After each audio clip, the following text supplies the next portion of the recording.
Well, the weekend is here, and so it is time for our regular family-friendly movie reviews with Bob Waliszewski. He is director of Focus on the Family's entertainment review department called Plugged In Online. Bob, not a lot new in theaters this weekend, but you did see the action-adventure film called Pompeii. How's it stack up?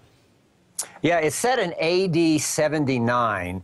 Essentially, we're introduced to Milo. In fact, we're introduced to him when he's just a boy, and Roman army kill off his parents and a lot of folks in his Celtic tribe.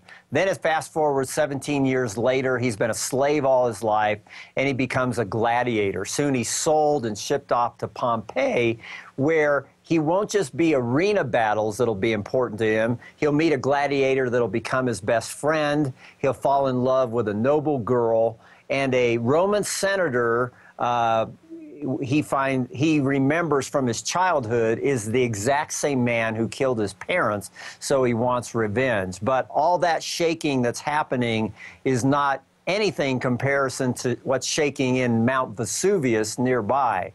Now, I will say that it's kind of a B-grade movie in many ways, but the special effects are pretty A-grade a lot. Now, I don't usually talk too much about the entertainment value of a film, but I think it's important here. I will say, without giving anything away, that I personally was very disappointed with the ending. But more importantly, for our viewers, how does it stack up for families? I will say I gave it a 2.5 out of 5, mainly because of body count. A lot of, he's a gladiator, so there's a lot of deaths, bloody deaths by sword fighting, but there's also a lot of deaths because buildings are crumbling, the ground's giving way, and people are getting firebombed from what's happening with Mount Vesuvius. So it's not the most family-friendly film in the world either. And again, from an entertainment point of view, I was kind of with it for most of the film. We got to the ending, and I was like, didn't work for me. All right, well, might want to save your money. Let's look ahead to next week. The movie Son of God is coming out. How about a quick preview?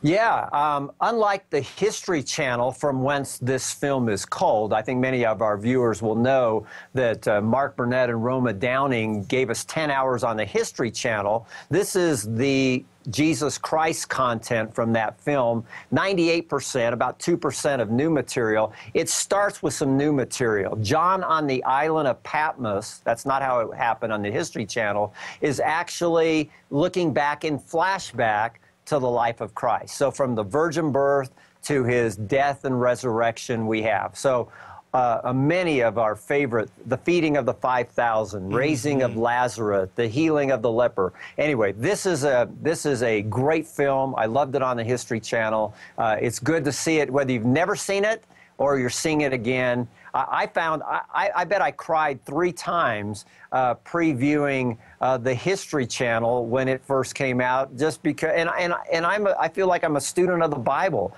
but there was new material, and there's just a lot of great reminders here. It is extremely well done. I have seen it. Looking forward to seeing it again, too. Thank you, Bob. You bet.